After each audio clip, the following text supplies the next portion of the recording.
The Dollhouse, a psychological thriller, written by Sara Ennis, performed by Paige Reisenfeld. Chapter 1. Our Family Photo Album. Photograph.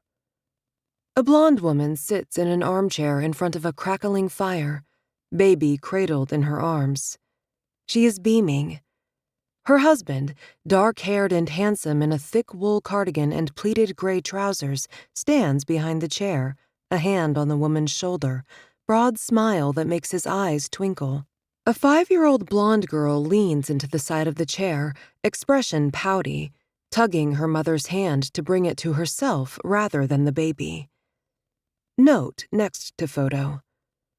Freddie's First Christmas, December 14th, 1976. Chapter 2. August 19th, 2006. I'll only be gone 3 days. There's plenty of food in the fridge, but you can call Lynn if you need anything.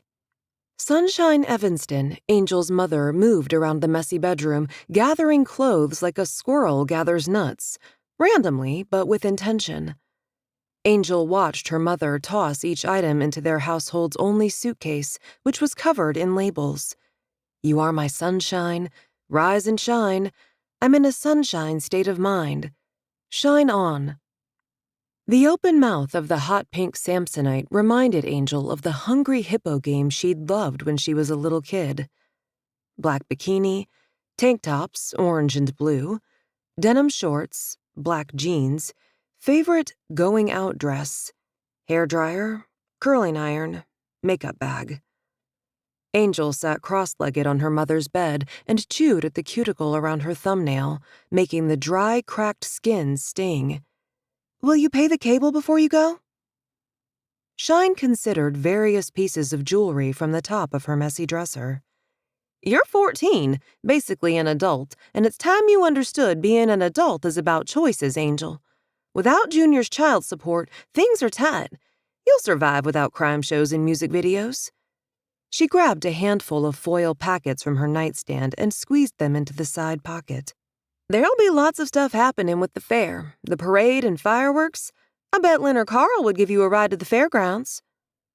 Angel flopped backward onto the messy bed. The rough zipper of the suitcase caught her ear. She rubbed at the sting and sat up.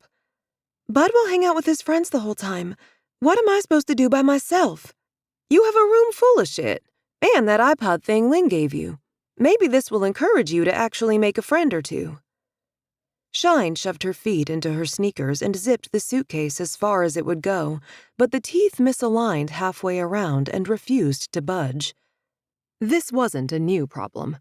She pulled a black bungee cord from the side pocket and wrapped it around the suitcase, threw the handle, and hooked the two ends together.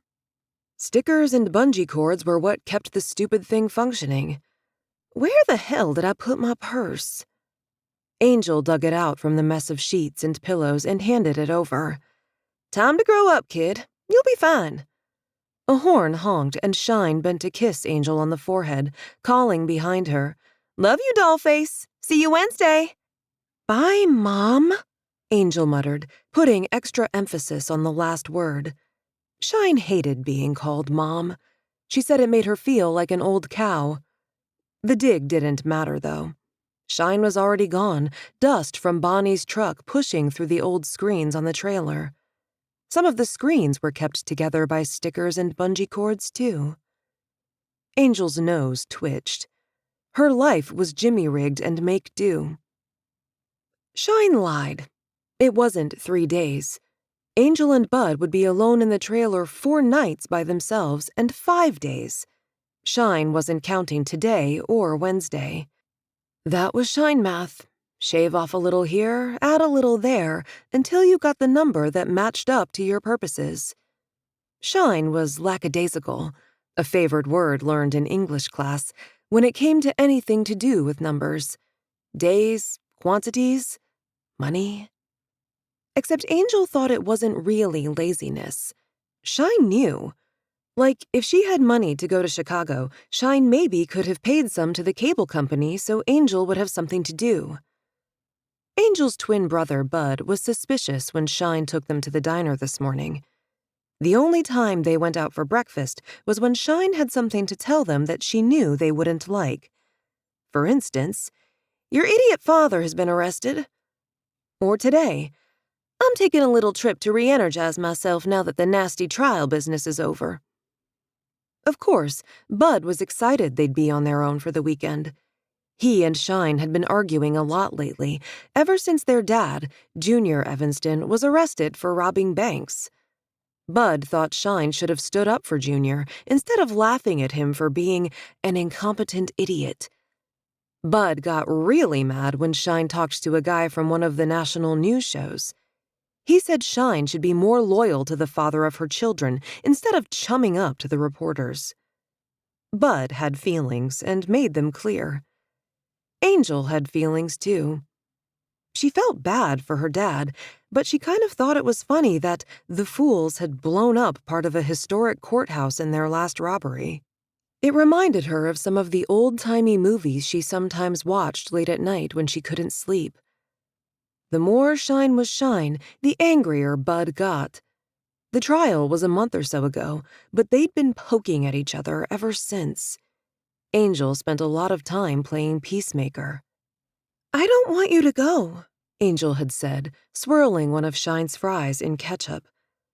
They were at the Daisy Diner, the only place they ever ate because Shine's best friend Lynn owned it and they ate free. The food was good, but Angel wished they could have tacos or a bucket of fried chicken every once in a while. "Sorry, kid, but Mama needs a little adult time," Shine had told them, and made a face at Bud as he scooped up hot fudge and whipped cream from a sundae bowl that held no ice cream. Lynn had put the Bud sundae on the menu when he was 6 to make him feel special, but he was the only one who ordered it. Most people preferred ice cream in their sundaes. Bud hated ice cream. "You're such a weird kid, Bud. How did you come out of me?" Shine muttered, rolling her eyes. "I'd explain it to you, but that's not appropriate lunch conversation," Bud said, throwing her a smirk. "Don't be an asshole." Shine kicked him under the table. Well, tried to, but her foot connected with Angel's leg instead of Bud's, and Angel yelped. Typical. Bud acted up, and Angel got punished. Now Shine was gone, and Bud was off with his friends, and Angel was alone at the trailer the three of them shared, and she was already bored. She considered doing the dishes and cleaning up. That would be a nice surprise for Shine when she got back.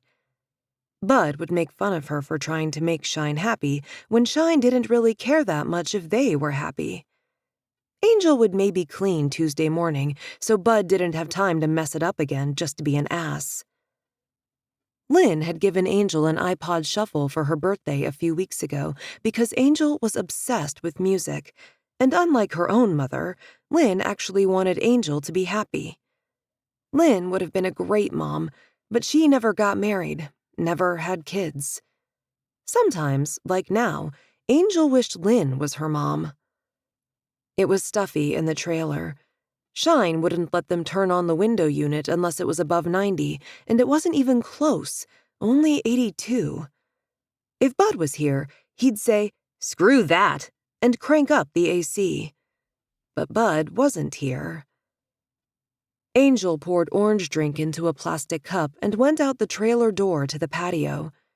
She could see the Lamarca's minivan in front of their house and hoped Mr. Lamarca didn't look out the window. He was kind of cute for an old guy, and she'd be totally embarrassed if he saw her dancing around and singing. The old maple tree shaded the patio at the base of the stoop. Angel set the cup on the table under the tree and clicked the iPod tucked into the pocket of her t-shirt. Lynn had loaded the iPod with music she knew Angel would like.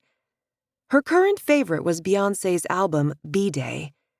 Before they cut the cable off, Angel spent hours watching the video for Irreplaceable, memorizing some of the gestures. She particularly loved swinging her hips and pointing during the to the left part. One day, a boy would want her, and she'd send him packing, singing and dancing to send him away. Chapter 3. August 19th, 2006. Jennifer put the field glasses down on the bench seat, reached across to open the glove compartment, and withdrew a small leather bag. She unzipped it and pulled out a syringe and small bottle. She filled the syringe with care, tapping to remove air bubbles, then replacing the safety cap, and slipped the needle into the front pocket of her light hoodie. She slid the bag under her seat just in case. She anticipated Plan A would work just fine, but she wasn't going to be caught without a Plan B. Like a Girl Scout, always prepared. It was a warm, sunny day. Not exactly what Jennifer had been hoping for, but one had to make do. The sun wouldn't set for another 4 hours, but it had moved off to the west, casting long shadows. Jennifer guessed dinner time was around 5 in these parts, which suited her fine. She had parked on the side of the road under a low-hanging copse of trees. The window was cracked just enough to hear road noise and to enjoy some lovely spring country air. She leaned back into the Jeep seat and carefully used a file on her short, red-painted nails. 20 minutes since the rattling pickup truck pulled up in front of the trailer and honked, then took off with the mother in the passenger seat, the piece of junk kicking up dust from the gravel drive. She would wait a few more minutes. She didn't want to risk Shine coming back because she forgot her toothbrush. She could easily see the trailer. It was situated back 40 feet or so from the road, with a big red barn off to the right and nothing but woods to the left. The nearest house was a few hundred feet past, and the van parked in front of it hadn't moved all afternoon. As close to perfect as she was going to get. If conditions stayed prime, she'd make her move soon. The door to the trailer thwacked open, the screen smacking loud enough that she could hear it, then swung back to closed. Jennifer lifted her birdwatching glasses to see better. There she was. A pretty blonde girl bounced down the steps, her blue t-shirt and denim shorts showcasing slender, tanned limbs. Jennifer saw her glance at the van down the road, then set a drink on a fading green plastic table. The kid pressed earbuds into her ears, clicked something in her pocket, and began dancing, at first a little stiff and self-conscious, then with enthusiasm as she forgot herself. Jennifer cracked the Jeep window down more and could hear the girl singing loudly, and quite well. The song wasn't something Jennifer recognized, but the music that appealed to a 14-year-old wasn't likely to be the stuff Jennifer preferred. She swung the glasses, looking for any sign that Bud had returned. But she hadn't seen him after the trio left lunch at Daisy's Diner, where none of them had noticed the out-of-town woman sitting in the booth opposite them, taking in every word of their conversation. After they discussed Sunshine's plans for the weekend, Mom and daughter got a lift home from the diner's owner, and Bud jumped on his bike and raced the other way. Jennifer thought the boy would take full advantage of the lack of parental supervision. He seemed the headstrong type. He was not part of her plan. The girl was perfect. Pliable and obedient and polite. Well, as polite as 14-year-olds were these days. She'd pouted when her mother shared her intentions, but hadn't had a tantrum, which was good. Jennifer wouldn't put up with a bad attitude. As good a time as any. Jennifer turned the key in the ignition, and the Jeep stirred to life. The girl didn't notice, earbuds keeping her attention. Still, Jennifer moved slowly out from under the trees and onto the road. She'd given herself enough distance to get up to speed before pulling into the gravel drive, in case the girl happened to see her coming. One last quick glance at the house with the van confirmed no movement. Perfect. The girl had her back to the road as she wiggled and shook and snapped her fingers. Her singing voice was quite attractive.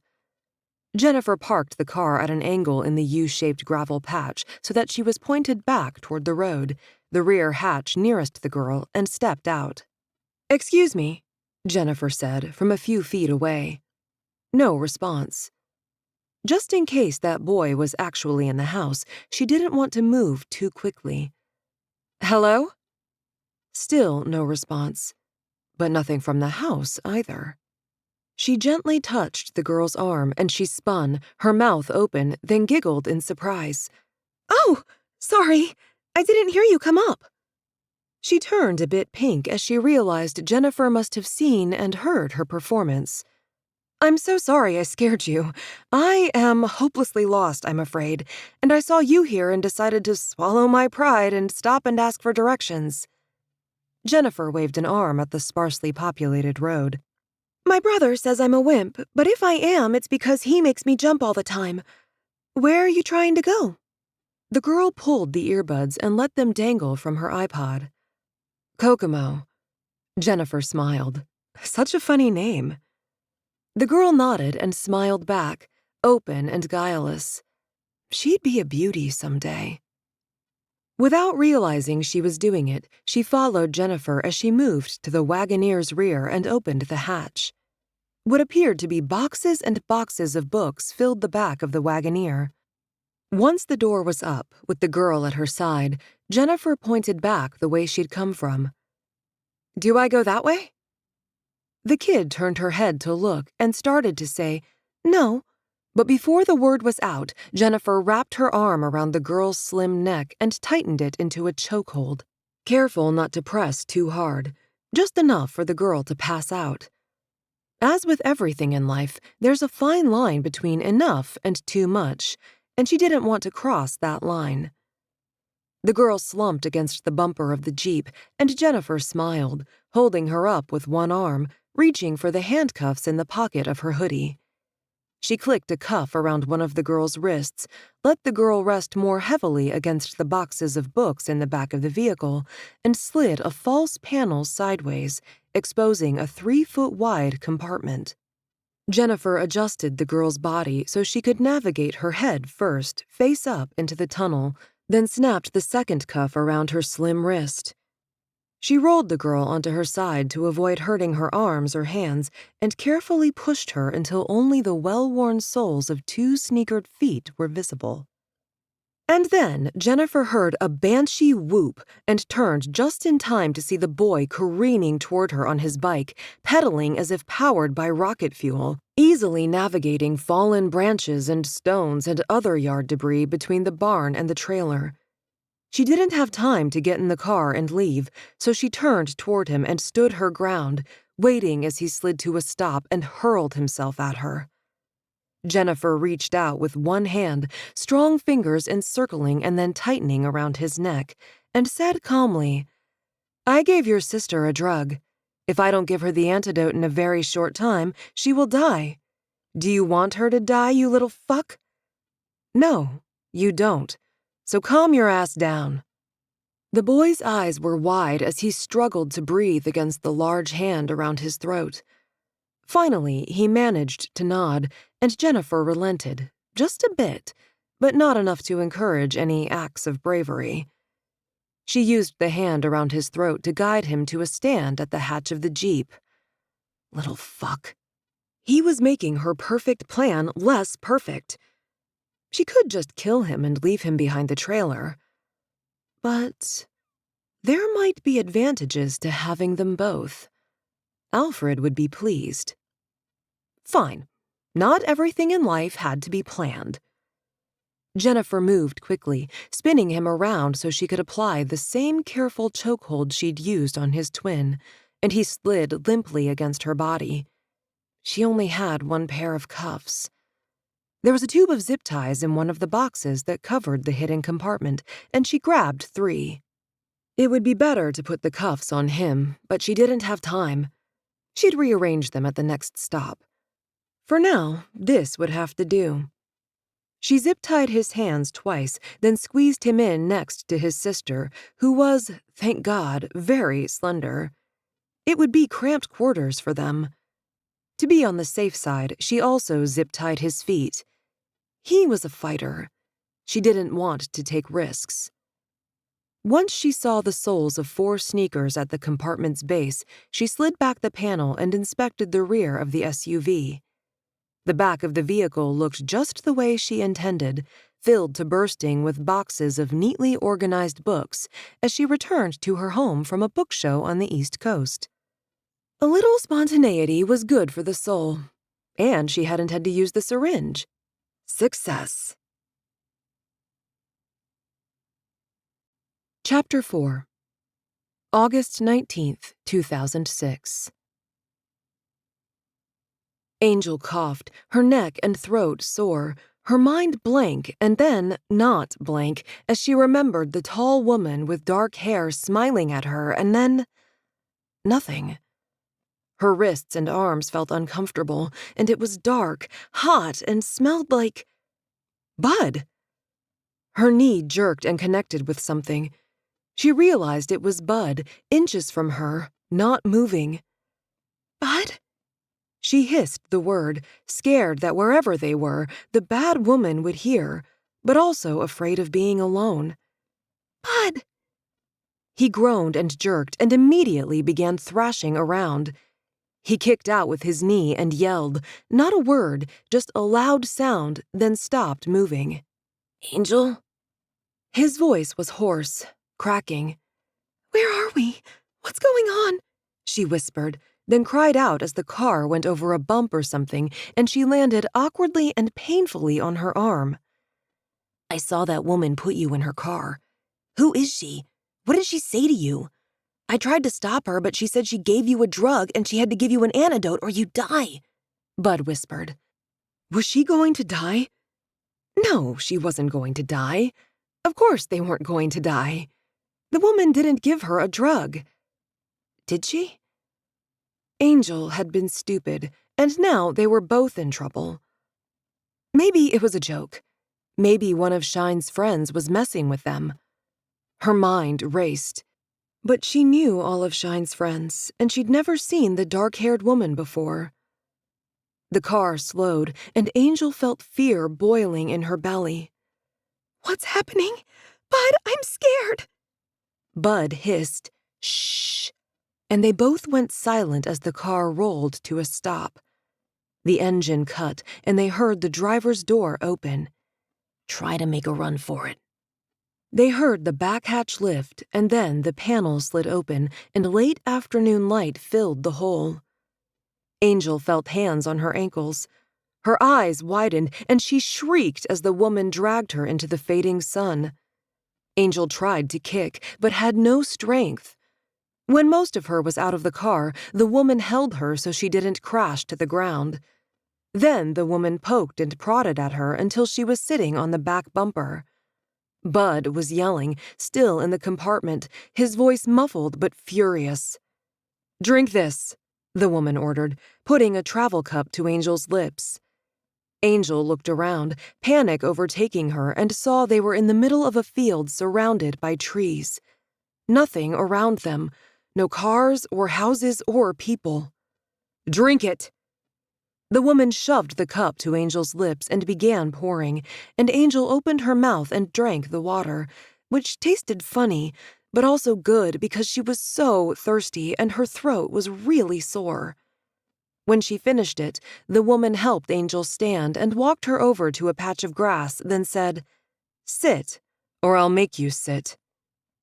Angel dropped to the ground and wished she could wrap her arms around her knees and make herself a small ball, but the cuffs wouldn't let her. Stay. Don't make me hurt your brother.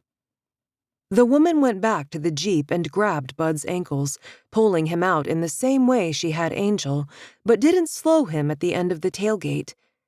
She kept pulling until he landed face first on the ground. He yelled and swore. Behave, little man. She nudged him over with her foot and jerked the back of his shirt until he was sitting up against the rear tire. Angel saw him try to move his feet so he could stand. It was impossible with the zip tie around his ankles. Angel felt funny. Bud? He looked at Angel, furious and frustrated, then glared at the woman coming toward him with a cup. Drink it. The woman squatted next to him and put the cup to his mouth. Bud pressed his lips together and hissed through clenched teeth. Fuck you. The woman grabbed his jaw in her left hand and squeezed tightly, and Bud's mouth opened like a fish. She tipped his head back and poured the water in, not caring as he choked and coughed. "Don't mess with me, little man. You will not win." Bud thrashed, trying to kick at her with his tied feet. She shrugged and punched him hard, right in the face. Bud slumped, unconscious against the tire. Angel screamed and sobbed, but her voice sounded funny, like she was underwater. "Leave him alone! Stop it!" The woman smiled, and it wasn't a mean smile, really, but there was something mean in her eyes. "You both need to learn to obey. The sooner you figure it out, the happier we will all be." She shoved Bud, and he toppled over on his side. She grabbed something from the back of the Jeep, then stood over Angel. "I'm going to take the cuffs off. Behave." She knelt, released the cuffs, and quickly replaced them with a plastic zip tie.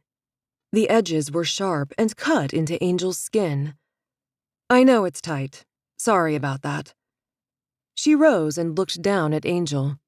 "Do you need to pee?" Angel turned red, embarrassed and fuzzy and angry and scared. She felt so wobbly. "No." "You sure? If you pee in my Jeep, I'll kill you." Yes," Angel cried. The woman pulled her to her feet, undid the button and zip of Angel's shorts, and jerked both to her knees so she could squat. Don't look!" Angel was mortified. She couldn't get her pee to come out. Everything felt tight and clenched. I can't." The woman sighed and tugged up her shorts and underwear, then helped her over to the Jeep. Angel's legs didn't feel as if they were attached to her body. "Crawl into the compartment. I don't want to have to shove you. Leave room for your brother." Angel snuffled, but wormed her way into the long, dark hole, rolled onto her side. "Why are you doing this?" The woman didn't answer. Angel looked toward the opening at the end of the compartment. Nothing but grass and trees and the light of dusk. A few minutes later, the woman prodded Bud head first into the hole next to Angel, and she had to wiggle to make room. She heard the metal cuffs clinking, on Bud's wrists now, behind his back. If they stayed on their sides, they fit. If either of them was on their stomach, it would be tight. "We're going to suffocate," Angel protested weakly. "No, you're not. There are lots of air holes. And if you speak, I will hear you from the front. Not that you'll be talking much soon." The woman slid the panel closed, slammed the hatch down, and closed the door. Now her voice was coming from inside, from the driver's seat. "Settle in, kids. We've got quite a drive ahead of us." Chapter 5.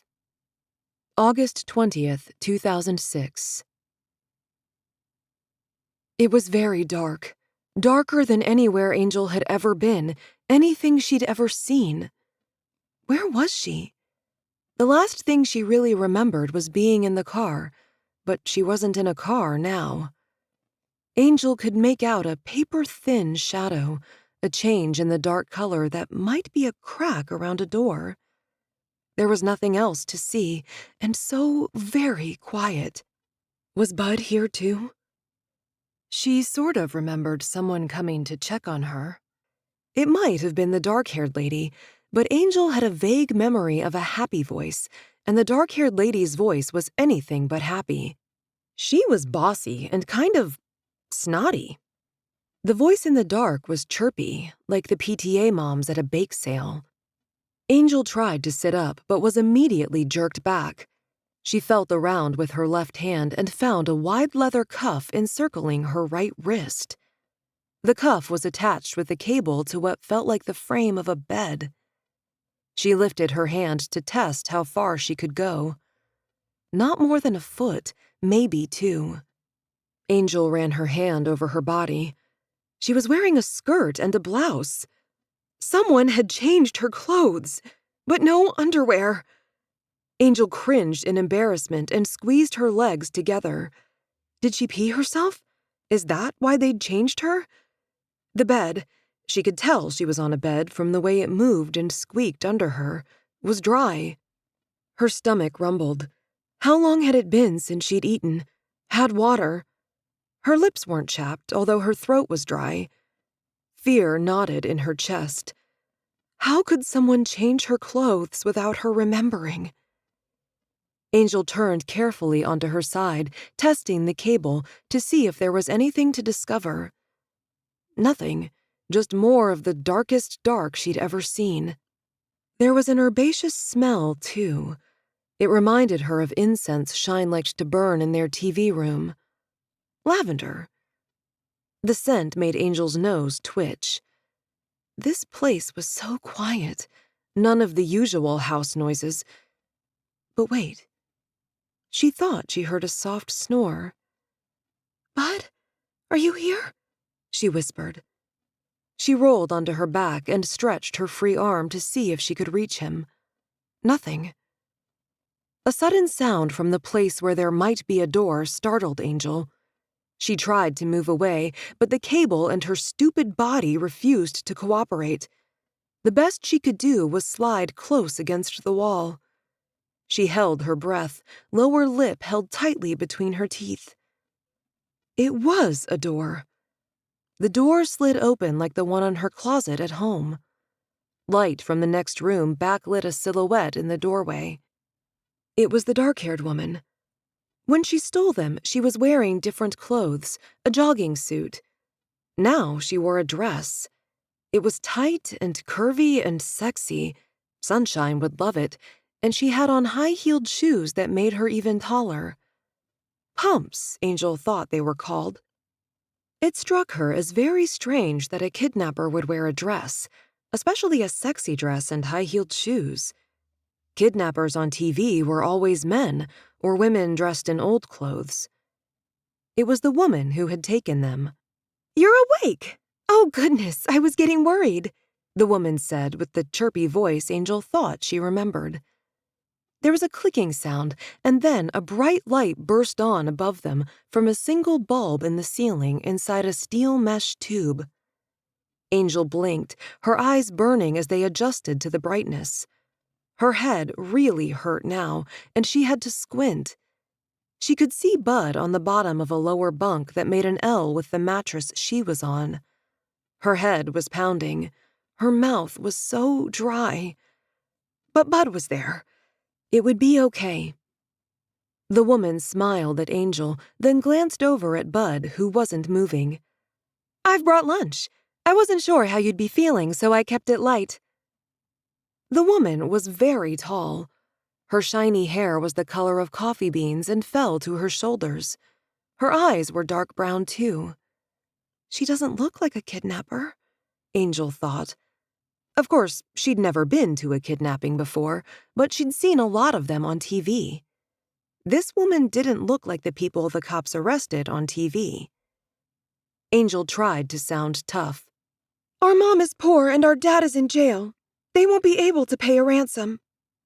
The woman smiled. "No talk about things like that. You need to eat, get your strength. Sit up, please." Angel mustered all of her energy and pushed into a sitting position, still held short by the cable, still pressed tight to the wall. Maybe if she was cooperative, things would be better, and she really wanted things to get better. Most of all, she wanted to be sure Bud was okay. Her legs were still in front of her. They didn't want to move. Was she paralyzed? Good girl. The woman sat on the edge of the bed and crossed her long legs with one foot tucked behind the other. She put a plastic tray on top of the sheets. It looked like the ones at the school cafeteria. Angel noticed she kept the tray away from Angel's feet, maybe so she wouldn't kick the tray. The woman smiled and said, "My name is Jennifer." Jennifer was beautiful. Well, almost beautiful. Something was just a tiny bit off about her, but Angel couldn't figure out what it was. Too much makeup for being in a dungeon, maybe? Who wore false eyelashes all the time? But she had big dark eyes and great cheekbones and full lips. Shine would love her look. Applesauce and pudding. I know, a weird selection, but you haven't eaten for a few days and I don't want you to vomit. The applesauce and the pudding were in single-serve plastic packs. Jennifer opened them carefully, protecting her nails. They were perfectly trimmed and short, with a high-gloss red that emphasized her long fingers. Angel remembered how strong those fingers had felt, wrapped around her throat. She touched her neck with her free hand. It still hurt. Jennifer plucked a plastic spoon from the tray and offered it to Angel. Which one for an appetizer and which one for the main course? Now that you're awake, I'll bring something tasty for dinner. So damned chirpy. Didn't she realize Angel didn't want to be here? Why was she acting like this was a fun adventure? What's wrong with my brother? Angel almost asked if he was dead, but caught herself. Is he okay? Jennifer stood and leaned over Bud and put 2 fingers against a spot on his neck. He's fine, just sleeping. He'll wake soon. Angel's stomach growled. I'd like applesauce, please. She accepted the container and transferred it to her cuffed right hand, then dipped the spoon awkwardly with her left. Was the food drugged? She didn't think so. She had seen Jennifer open the sealed container. Even if it was drugged, it might be better to sleep through whatever was happening here. Either way, she was so hungry she was willing to take her chances. Oh, and water, Jennifer chirped. She twisted the top off a generic bottle of water and handed it to Angel. This version of Jennifer had one speed, and it was enthusiastic. Thank you, Angel said slowly. Angel let Jennifer hold the applesauce so she could use her free hand to drink. Her brain was getting less foggy. She was thinking more clearly. She remembered a TV detective said, when kidnappers like you, it makes it harder for them to kill you. Oh my God, Jennifer wasn't going to kill them, was she? You're welcome, dear, Jennifer cooed. She patted Angel's leg, and Angel nearly jumped out of her skin. Jennifer's eyes narrowed, but the smile held steady. It's all right. You're in a new situation. We'll become great friends, I'm sure of it. After you eat, I'll help you to the bathroom. How long have we been here? Angel took careful spoons of applesauce, then handed the empty cup to Jennifer in exchange for the chocolate pudding. Bud liked chocolate pudding. Angel preferred butterscotch. Right now, she'd eat anything, do anything to feel normal again. Just a couple of days. Jennifer stood and smoothed her dress, picked up the tray, and collected the empty water bottle, applesauce, and pudding cups. I'll be back. Angel watched Jennifer disappear through the door, which she left open. Since Angel's legs wouldn't move, there was no use trying to run. Besides, she had no idea what was on the other side of the door. No point pissing Jennifer off when she was sure to fail. Once she knew where they were and what was out there, because Bud would wake up soon. They would figure out a plan to escape. Jennifer was back. I'll help you stand and we'll go to the restroom. Angel pulled away, but she really did have to pee, and her legs were still unsteady. Her voice was small when she said, Thank you. The pudding and applesauce battled in her belly. Don't you dare throw up! Don't you dare! Jennifer slipped a key into the lock of the leather cuff, and it fell away from Angel's wrist. The woman gently lifted Angel's ankles and swung them toward the edge of the twin bed. She tucked a hand under Angel's elbow and helped her stand. Angel wobbled, worried she would fall, but after a few seconds she was able to stay upright. She glanced down at Bud and wanted to cry. Her tough, confident brother was pale and small, in a white shirt like hers and navy trousers. Jennifer must have changed his clothes, too. There you go. Good girl, good girl. Lean on me. Jennifer wrapped an arm around Angel's shoulders, and they took a few tentative steps toward the doorway. By the time they reached the open door, Angel had some control, which felt good. She didn't want Jennifer touching her, but she did want to see what was past the door. The next room was a surprisingly pretty living room with an adjoining kitchen and eating area. The floor was carpeted, clean and unstained. A big wood dining table and 6 chairs sat between the kitchen and the sofa. There were no windows Angel could see unless they were behind the paneling on the walls. The bright white light came from caged bulbs hanging from the low ceiling, and they looked weird compared to the fancy, fluffy furniture. Angel decided they were in a basement. Maybe that was why it smelled like lavender, to cover up a musty odor. If it was a basement, it was the nicest one she'd ever seen. This is the living room and dining area, obviously. The design shows call it open concept. Jennifer moved her along, shuffling step after shuffling step. They passed a carpeted stairway. 4 or 5 steps up, then a landing and a curve to the right, up and out of sight. Jennifer noticed her look and gave her a warning. It's locked at the top. The bathroom had no door. Angel could see a sink with a reflective metal panel above, a small shower, and a toilet in a narrow alcove between the sink and shower. More carpet. She'd never seen a carpeted bathroom before. Jennifer helped her in, and Angel waited for her to leave. Instead, she just stood there, watching. May I please have some privacy? Jennifer smiled, and again her tone was less chirpy. This was the voice she'd used when she ordered Angel into the back of her Jeep. Sorry, kiddo. There's no privacy in the dollhouse. You'll get used to it. She leaned against the doorframe and stared at Angel. Angel understood Jennifer had no interest in watching her go to the bathroom. She was just trying to break her. It was working. Now that she was here, Angel's bladder was ready to burst. There was no point resisting. Jennifer had the upper hand. At least the skirt would give her a tiny bit of privacy. Angel's legs were still rubbery. She pressed her hands against the alcove walls to guide herself down into a squat. She might not ever be able to get up again. Here rests Angel Evanston, who died on this toilet seat in this basement but had no idea why. Angel finished and used her hands on the wall again to steady herself as she stood. Embarrassment made her want to scream and cry and be the baby Shine often accused her of being, but she remembered the police TV show. Be nice. Thank you. When Jennifer smiled, 2 dimples appeared, and she seemed pleased by Angel's good manners. You're welcome, dear. Let's get you back to bed. You still need to rest. Tomorrow you can spend some time in the dollhouse. I'm sure Bud will feel better by then, too. Tomorrow. Jennifer wasn't going to let them go home today. Or ever? She didn't know what Jennifer meant by the dollhouse, but Angel's head was starting to ache, and she didn't want to think about it anymore. She fought back the tears and allowed Jennifer to help her back to the bed.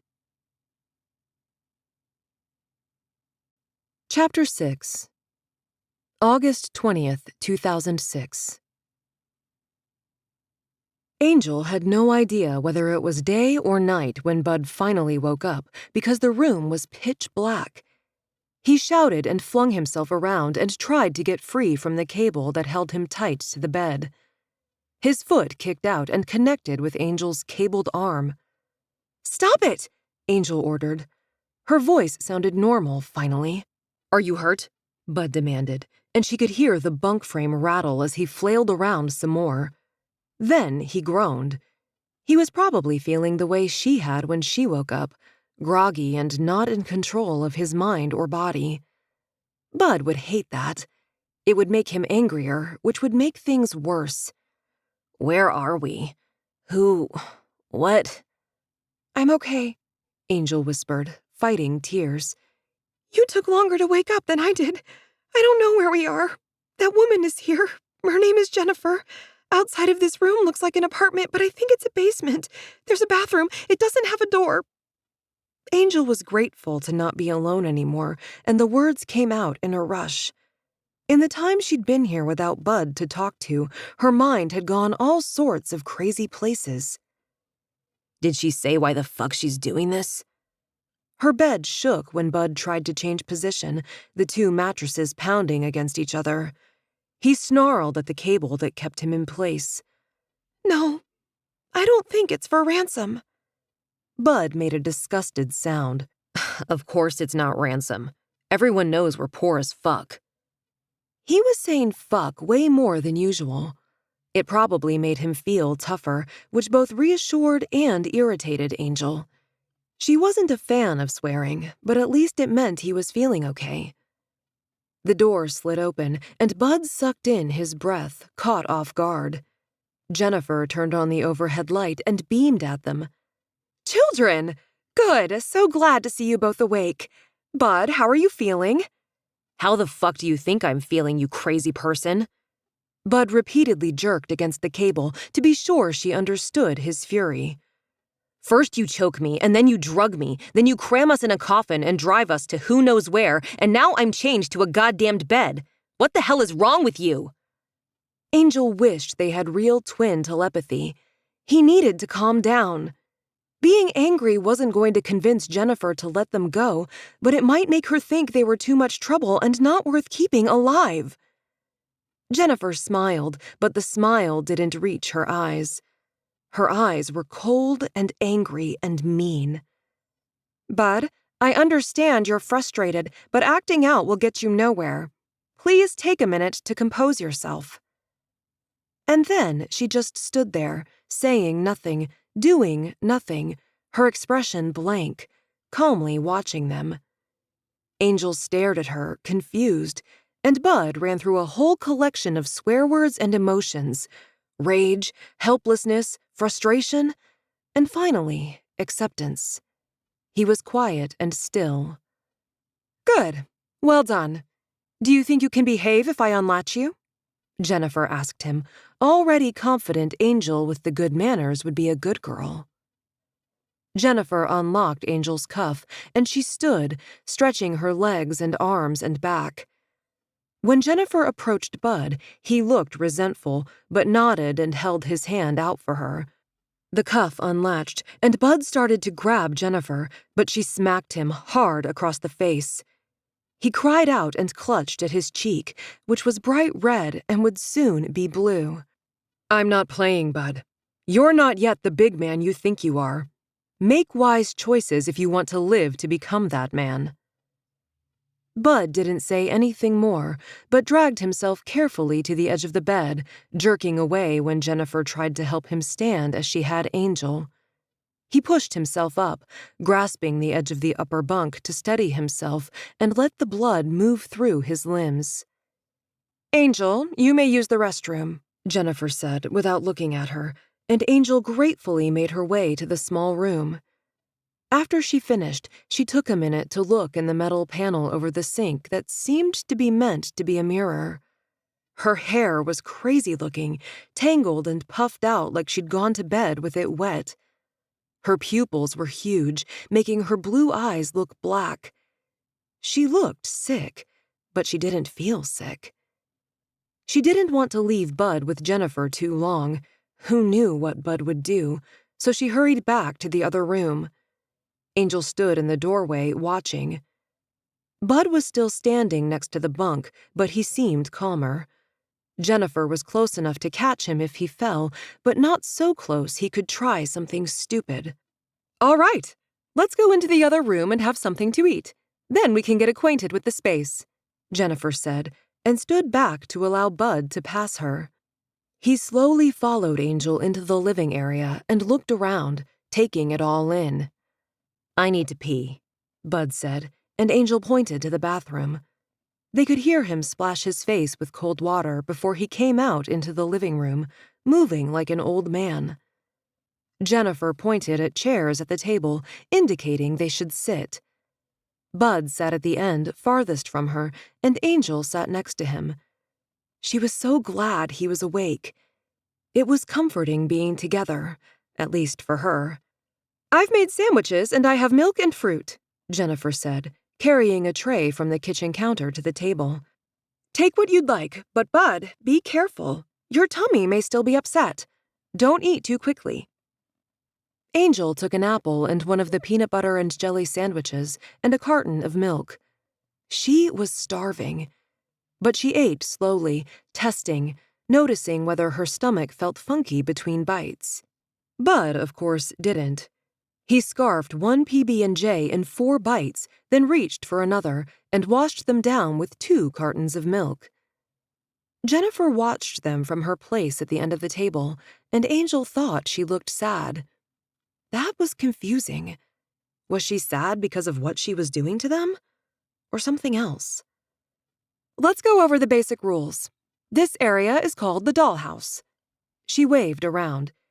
TV is there, but it only plays videos. Reception is terrible. There are a few books, some crayons and coloring books. There's a boombox, but only a couple of CDs, I'm afraid. The radio doesn't work either. Reception, she said again. Angel, I have your iPod. If you behave, I'll think about returning it to you. There are bottles of water and juice boxes and pints of milk in the fridge, which you can access at any time you're in the dollhouse. If you're thirsty, help yourself. Jennifer's voice was still sweet, but her eyes narrowed just a tiny bit. Today will be a test. Decisions you make will have big consequences, good or bad. Angel fought down an urge to scream. Be calm, be polite, go slow, think. Thank you, Jennifer. Bud pushed himself up, hanging onto the edge of the table, glaring at her. What the fuck do you mean, thank you, Jennifer? Are you insane? This woman is holding us captive. Jennifer slammed a hand down on the table, and it rattled. Bud, I will not tolerate that sort of outburst. You have 2 options here. Get along or don't. If you choose the latter, things will not go well for you or your sister. Do you want to put her in harm's way? Angel could see Bud fighting to get himself in check. He had their father's temper, and that wasn't good. He had to stay calm. I'm sorry, Bud finally growled, and none of them thought he meant it, but Angel was grateful he tried. Jennifer's chirp returned. I'll be back in a little while. Be good and have fun. And she disappeared up the stairs. Have fun? More than anything, Angel wanted to understand why they were here, what the purpose was. As soon as they heard the door close at the top of the stairs, they began to investigate their surroundings. There was a locked door between the bathroom and the kitchenette, and Angel wondered what was there. The bedroom, Angel didn't know what else to call it, was just to the right of the stairs. There was another locked door to the right of that. The wall space between the bedroom and the locked door contained a single bookshelf stacked with lots of books and a few movies, and a small table with an old TV and an even older boombox-style stereo. Despite the ancient entertainment equipment, the furniture looked expensive to Angel, not the stuff Shine purchased from second-hand stores or picked up off the curb. The kitchenette had 8 lower cabinets, a small refrigerator, and a sink. There were no appliances. The oval table was dark wood and had 6 matching chairs with fabric seats. The L-shaped sectional sofa was a nubby, oatmeal-colored fabric with a few colorful throw pillows scattered across it. It sat directly opposite the stairs. There was nothing behind it except a wall covered in paneling. Not much to have fun with. Bud said, I bet there's a camera. There has to be. She wouldn't leave us alone otherwise. Angel went to the TV, turned it on, and pulled a random VHS tape from the shelf. A hand-printed label said, Smokey and the Bandit. She pushed it into the built-in player, then went to the kitchen. The refrigerator was empty of food, but there were a dozen cartons of apple juice and milk and bottles of water. She tried to open a cabinet to look for a cup. They were locked. The sink had 2 faucets, and they were strange, the kind you would attach a garden hose to. Each tap had a keyhole. She'd never seen a faucet you needed a key to use. Confused and overwhelmed, Angel went to the sofa and sat down, burying herself in a pile of throw pillows.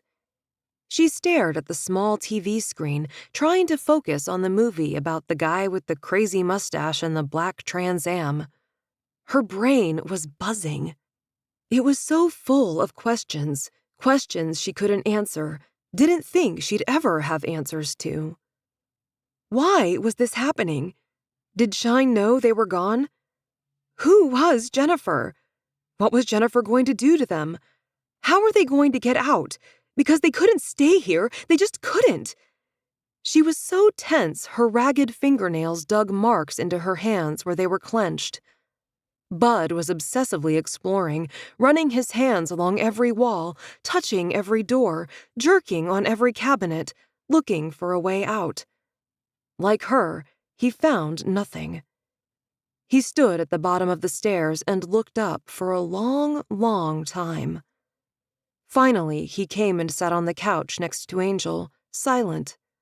Eventually, his hand slid over and grasped hers. "It's going to be okay. I promise." He couldn't promise that, though. And Angel wasn't so sure. Chapter 7. August 21st, 2006. When Angel woke again, it was dark, as usual, but she sensed she and Bud weren't alone. The door was open, just a sliver, and Jennifer was sitting in a chair in the doorway. Why would Jennifer watch them while they slept? Angel turned on her side to see better and saw it wasn't Jennifer at all. Angel yipped in surprise, her voice high and squeaky. "Bud!" Calm down," the man said in a sing-song voice. "I'm not going to hurt you.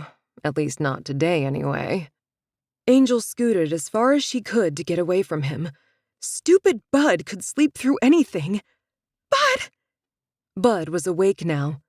"Who are you? What do you want?" The man chuckled, and there was a clicking sound.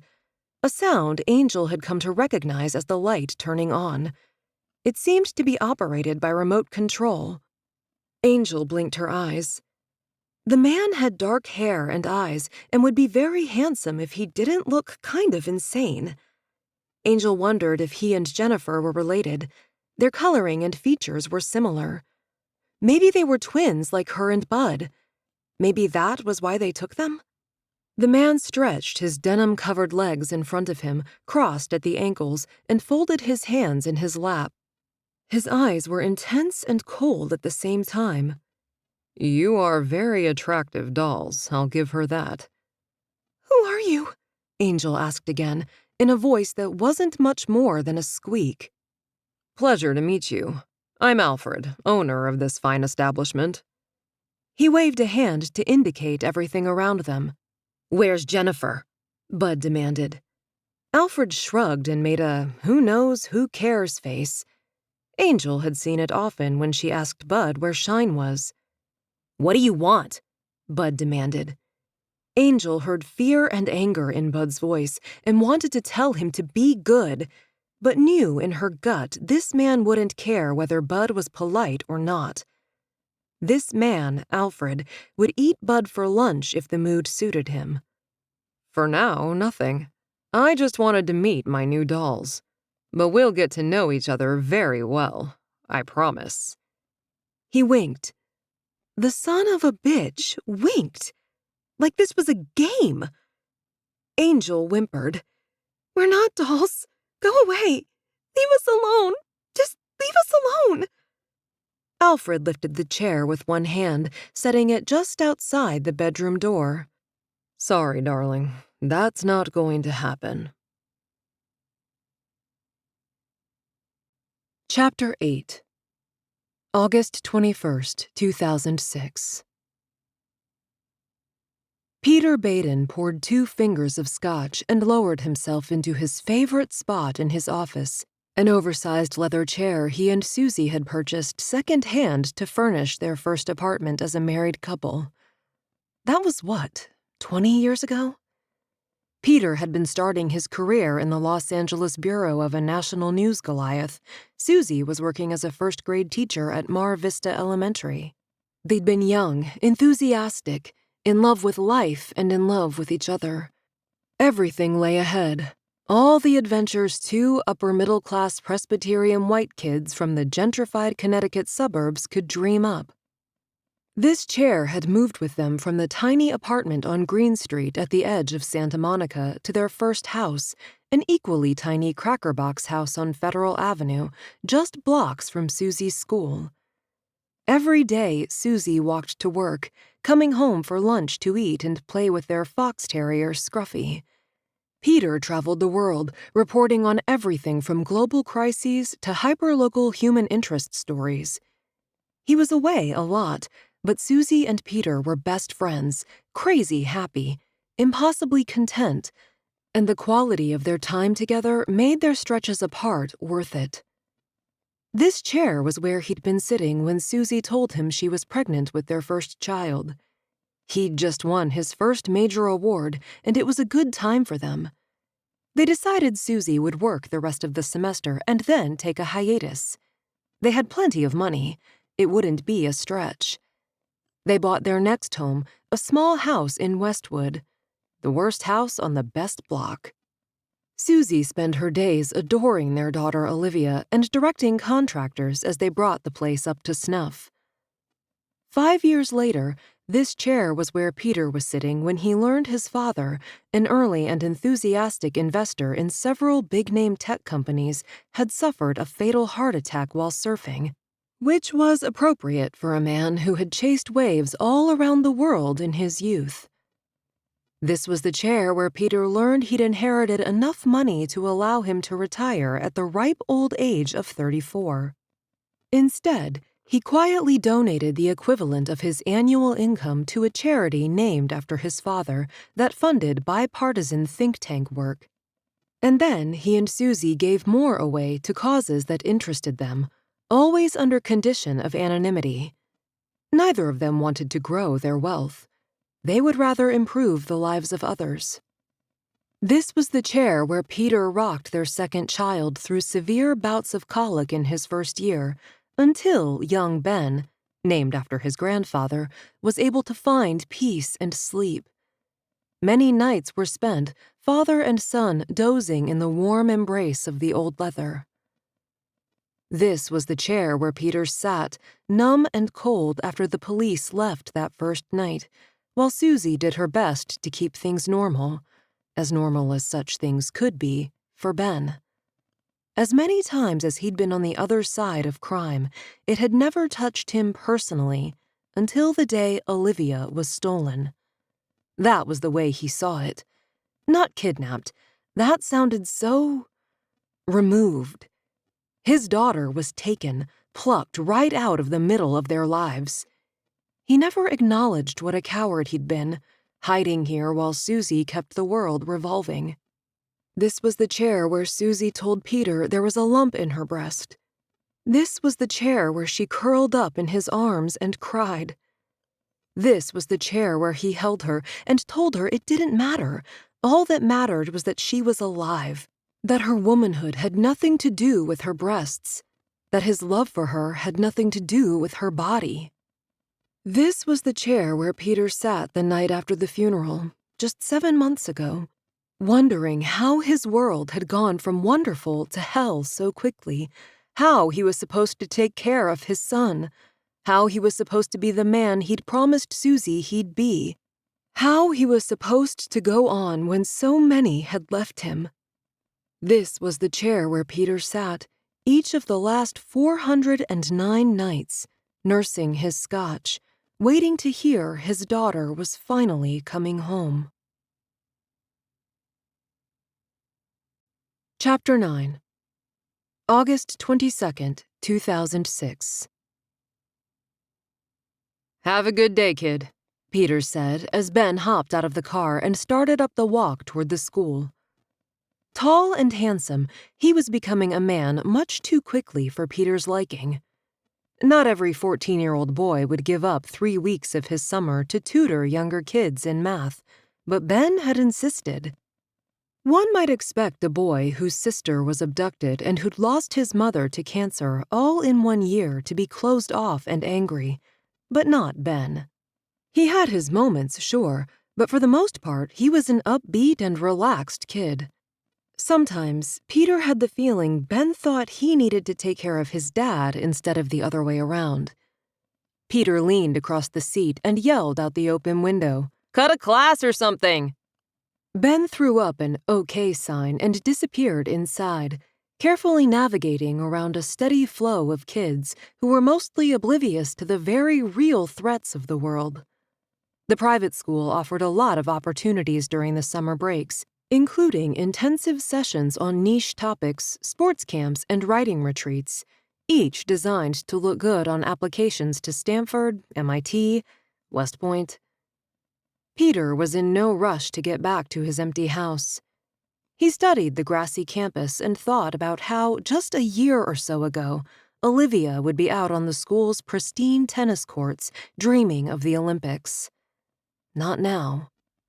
As an award-winning television journalist who'd had his own daily news slot before Olivia's disappearance, Peter had a strong relationship with key players in national media before his daughter was taken. He'd covered domestic issues and foreign politics, world health and political crises, and more recently, human rights issues local and abroad. The professional relationships he'd built grew stronger as friends and colleagues from around the globe offered their resources and experience to help bring Olivia home. Peter accepted all offers gladly, but the most valuable connection he'd built was with an FBI agent working Olivia's case. Nick Winston was a bright and committed young agent who was comfortable bending the rules and conventions, unless doing so would cause harm. Early on, they'd both recognized the possibilities of cooperating. Each week, Nick sent an email that listed every stranger abduction across the country and updated the statuses of those he'd previously identified. There was no indication Olivia's abductor was a repeat offender, but as a career investigator, Peter found value in keeping track, because there was no guarantee Olivia's abductor had not abducted before. It wasn't a one-sided friendship. Agents, especially those working cases involving kids or sexual assaults, often developed relationships with the families they met. Nick was no exception. Peter offered his personal resources, knowledge, connections, and money to help families of missing children. No family should have the search for their missing kid limited by a lack of resources. Peter quietly saw to it that they got the help they needed. It made him feel like he was doing something when Olivia's case was quiet. Accruing karma points, maybe. The ding of his BlackBerry alerted him to a new email, and he clicked in, still idling in front of the school. Nick's email said there had been 6 stranger abductions in the last 7 days. In 2 cases, the kids were found quickly and returned home. A toddler was found dead after a carjacking. The bad guys rolled the car into a pond with the baby still strapped into her car seat. Those were the worst. In 3 cases, the children were still missing. 2 of the 3 were a brother and sister from Indiana. Peter Googled their names and found a handful of news stories, all with the same limited information that probably came from a press release. Angel and Bud Evanston disappeared from their rural home in a tiny town north of Kokomo, Indiana, believed to have gone missing sometime between Friday and Tuesday. Their mother, Sunshine, what a name, had not been ruled out as a suspect. She claimed she'd taken a long weekend in Chicago and left the twins on their own, saying 14-year-olds could take care of themselves. A neighbor thought he saw an old red Jeep in the area Friday evening, but wasn't 100% sure. Red Jeep. Red Jeep. Peter chewed his lip. The words made his brain itch. He'd dig around when he got home. First, he had errands to run. At the bank, the teller was wearing a red sweater. At the post office, the woman in front of him had red hair. At a light on Santa Monica Boulevard, the car next to him had a series of red bumper stickers promoting a band, Red Hot Mess, in the rear passenger window. When he swung through in and out for a double-double animal style, the red logo seemed to be glowing, even though it wasn't. By the time he pulled into his garage, Peter felt colorblind to every color but red. There was red everywhere. The red roses Susie had planted by the door, the red hummingbirds and the Mexican tiles in the foyer, a single red sock Ben had left at the foot of the sofa. What the hell? Peter tossed his keys and phone onto his desk and stood in front of what Ben called the Wall of Olivia. Every report and news article about Olivia was pinned to corkboard panels that covered the wall. A map of the area around the tennis club, photos of the crime scene, sticky notes with tips, thoughts, questions. Literally hundreds of pieces of paper were on the wall. There was not a single red image, so why was his brain laser-focused on the color? And then he found it. Not an image, but a note. Red Jeep. A pink Post-it note partially hidden behind other papers. One of the lawn care guys at the club said he saw a red Jeep drive by shortly before Olivia went missing. What had the man said? The Jeep had driven past once, then had turned around and gone back, so he assumed they were lost. Not many cars ended up near the club unless they knew where they were going, so it caught his attention.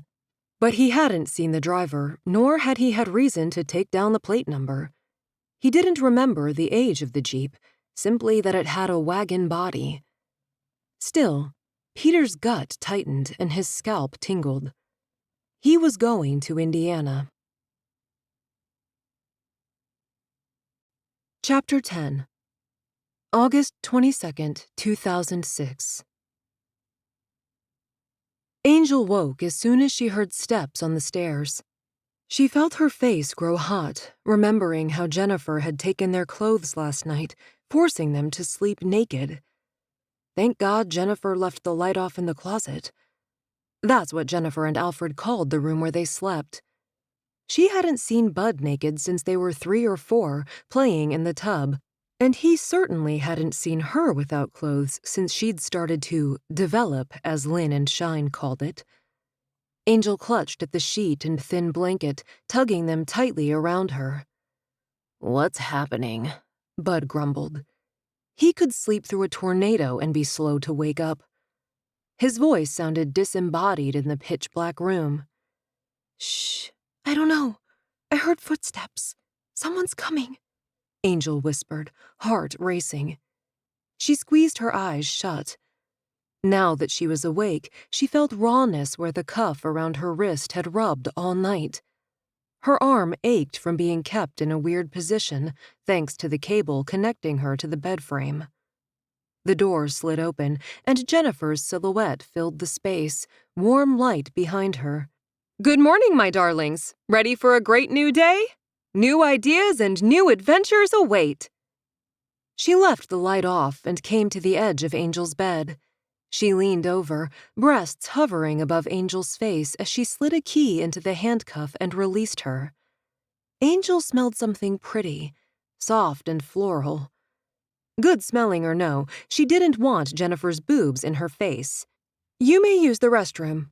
Fresh clothes for today." Jennifer handed Angel a small pile. "Why can't we sleep in clothes?" Angel asked, clinging to the safety of the bed. The idea of Bud seeing her bare butt was mortifying. "Alfred says dolls don't need clothes when they're put away at the end of the day," Jennifer explained, handing a bundle to Bud. "We're not dolls," Bud snapped, swinging his legs over the edge of the bed. "That's stupid." Angel didn't want to see him naked, and that finally got her to move. She tried to wiggle out of the bed, got tangled in the covers, jerked free, and ran to the restroom with her clothes clasped in front of her. As she sat on the toilet, tears burned her eyes. This couldn't be real.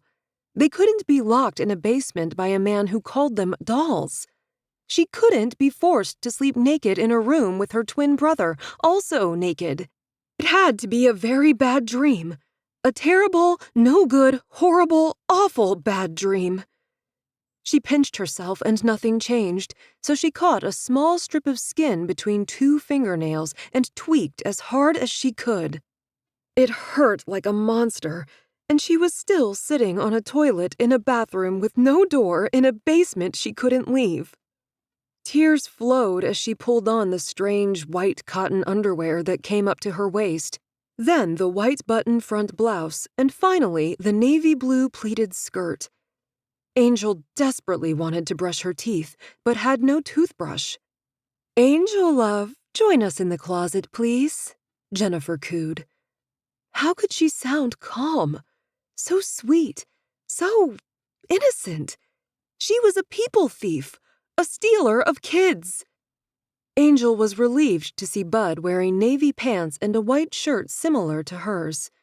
Jennifer told him he could use the restroom, and he did, not arguing for once. "So pretty," Jennifer said, reaching out to stroke Angel's hair. Angel fought to stay still and not pull away. "Your hair, the color of the very best Irish butter. And your eyes, that cornflower blue. Lovely. Just lovely." Jennifer took Angel's hand, and Angel recoiled. Jennifer's eyes changed, and her tone was a warning. "Relax. Things will be so much easier if you just accept." Angel allowed herself to be led into the dollhouse. Jennifer didn't really seem to think they were dolls, but Alfred did, and she was pretty sure Alfred was the boss. Such a strange idea, human dolls. What worried Angel most, though, was why would someone want or need human dolls? What would they do with them? Jennifer nodded to the table, and Angel sat in a chair. When Bud finished in the bathroom, Jennifer pointed to the chair opposite Angel. "Sit. Wait. I have a surprise for you both." Jennifer crossed the room, and Angel twisted to watch as Jennifer used her key on the door to the right of the closet. She disappeared inside, and Bud locked eyes with Angel. "She's nuts. Flat out insane," Bud whispered. "She may be nuts, but she's got us trapped," Angel turned back to whisper.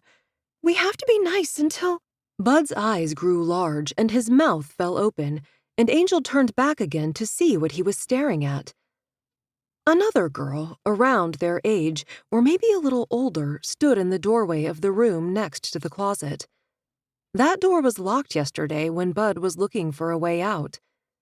Jennifer stood behind the girl, a hand on her shoulder, and beamed at them. "Surprise!" They were definitely surprised, all of them, but the girl looked the most surprised of all. Angel could read the feelings that went through her as clearly as if they were her own because she felt them too. Confusion and hope, then anguish, and finally acceptance. The girl allowed herself to be led to the table where she sat next to Bud. She was wearing a white blouse and navy skirt just like Angel, and like them, her hair was pale blonde and her eyes were blue. They could be related. "Who?"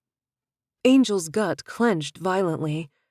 The girl didn't look shocked to be in the room. She was familiar with this space. The only thing that was shocking to her was them. "Who are you?" Bud finished, glaring at the girl as though she were responsible for this mess. She ignored the question. Instead, she stared at Angel, then Bud, then Angel again. "Twins." There was a flatness in her tone as she looked at Jennifer and asked, "What have you done?" Jennifer ignored her, instead unlocked cabinets, began gathering items for breakfast, passing out bowls and spoons, then put 3 different boxes of cereal in the middle of the table and set out half-pint cartons of milk and juice. "Serve yourselves. Don't be shy." Once she had everything arranged to her liking, she took the seat at the head of the table. "Olivia, meet Bud and Angel. Bud and Angel, this is Olivia. She's the first doll." None of them reached for food.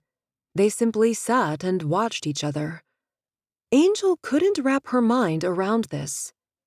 The first doll? Were there more? Jennifer cleared her throat. You'd better eat or you'll be very hungry by dinner time. Olivia, we'll be moving you into the closet. That got a real reaction, finally, from Olivia. No, please don't put me in there. Why can't I stay in the studio? The studio? What was that? Angel turned and looked toward the door Olivia had appeared from. She couldn't see anything beyond the doorway. The light had gone out. What's the studio? Olivia threw her a nasty look. Please, Jennifer, I don't want to move into the closet. Please? Jennifer shrugged. It's not up to me. It won't be so bad. At least you'll have someone to talk with during the day. You can be like the Three Musketeers. That didn't convince her if Olivia's red face was any indication. Bud was being unusually quiet, but finally he reached for cereal, a sugary kind, of course, and filled his bowl to overflowing. Angel moved slower, choosing Cheerios and pouring milk over it. Olivia crossed her arms over her chest and stared at the table. Jennifer reached out to touch her, but the girl jerked away and Jennifer pulled her hand back. Here's the plan for today. We're going to help Olivia get settled into the closet. I'm going to give you your study assignments, and you'll enjoy a quiet day and get to know each other. This evening, we'll have a celebration dinner, and I'll bring a fun movie to watch. Jennifer sounded so perky and chipper. Nothing wrong here, folks. No kidnapped kids in my basement. Just a happy little family. If you're going to pout, you may leave the table. Gather your pillow and your books, Jennifer directed Olivia, and she sounded like she had when she stole them. Scary and bossy and cold. Angel shrank into herself and focused on her cereal. Olivia shoved the chair back. Angel ignored her. Jennifer collected the bowls and spoons and told Angel to gather the empty milk and juice containers and put them in a trash bin that tipped out of one of the lower cabinets. Once the space was cleared, she locked and tested each of the cabinets, even ones she hadn't opened. Olivia already knows this, so it doesn't matter that she's not here. I've put together a study guide for each of you. Each school day, you will complete the tasks I assign. If you don't, there will be consequences. There are always consequences. That's something you should learn sooner rather than later. Jennifer raised her eyebrows to emphasize the importance of what she was saying. You'll stay in the closet during the day, which is why breakfast is important. Also, don't drink too much at breakfast as you won't have access to the bathroom until I come down later, Jennifer explained calmly. She went to the bookcase and pulled out a stack of books and supplies and handed them to Angel. She pulled another pile for Bud. You'll be cuffed, but of course the light will be on. She herded them into the closet. Olivia was standing in the middle of the small room, looking at the two lower beds, still unmade. I'm not sleeping in the top bunk. Angel whispered, I will. She set her books on the upper mattress and climbed onto the bunk above her brother, using the attached ladder at the open end. The two bottom beds formed a 90-degree angle. Olivia's feet would be at Bud's head, which would be at the inner corner. The cuff on the upper bunk would put Angel's head above his feet. He'd better not fart in his sleep. Olivia smoothed the sheet and blanket Angel had left rumpled, accepted a stack of books and supplies from Jennifer, and held her left arm out to be cuffed. Angel hadn't been able to see in the dark, but now she saw the cable was 2 feet long, covered in plastic and attached somewhere to the heavy wood bed frame. It allowed enough room for Olivia to sit up, but not enough that she could touch Bud. Jennifer cuffed Bud next, and he stretched out, his pile of books ignored. Finally, Jennifer grasped Angel's left wrist and attached it to her cuff. She gave her a tiny smile, and Angel almost smiled back, because it felt like what you were supposed to do when someone smiled. That couldn't be right. She wasn't going to get comfortable here. Besides, that smile was a lie, and she wasn't going to fall for it. All right, dolls, we will see each other again in a few hours. Get to know one another. But don't get any ideas. There is no way out, and as Olivia can tell you, every action has consequences. If that's the only thing you learn today, learn it well. Consequences can be painful. Chapter 11. August 22nd, 2006. Angel wasn't sure what to make of Olivia. The other girl somehow managed to be ladylike in a knee-length skirt while sitting cross-legged on her bed. Angel felt like no matter how she sat, she was flashing someone. Olivia was deeply engrossed in what she was reading, pausing every once in a while to scribble on a pad of paper with a crayon from her box, similar to the box Jennifer had given Angel. Angel glanced at the homework Jennifer had given her and the books. Adventures of Huckleberry Finn. Read the first 3 chapters. Exploring creation with physical science. Read the 2nd chapter and think of an experiment you could do. Math worksheets. I'm not sure where you are in math. Give these a shot and that will help me understand. Art. Take some time to create something. Express yourself. XOXO, Jennifer. This is stupid, Bud muttered for the 4th time. Angel wished she could lean over and glare down at him, but the cable wouldn't let her. Olivia closed her book, a finger between the pages to mark her place, and glared for them both. It was strange only being able to see half of the conversation. It wasn't a friendly look. If I were you, I'd read the book, do the work. Jennifer is mostly okay, but if you cross her, he'll come down. Nobody wants that, she said fiercely, then looked up at Angel. They wouldn't bother to make us study if they intend to kill us, and I don't want to end up dead because your stupid brother doesn't want to read Moby Dick. Suck it up. Angel shivered, although the room wasn't cold. He had to be Alfred, and he had terrified her when he appeared in the closet while they were sleeping. It was as if every monster from every horror movie she'd ever watched with Bud had melted into one person.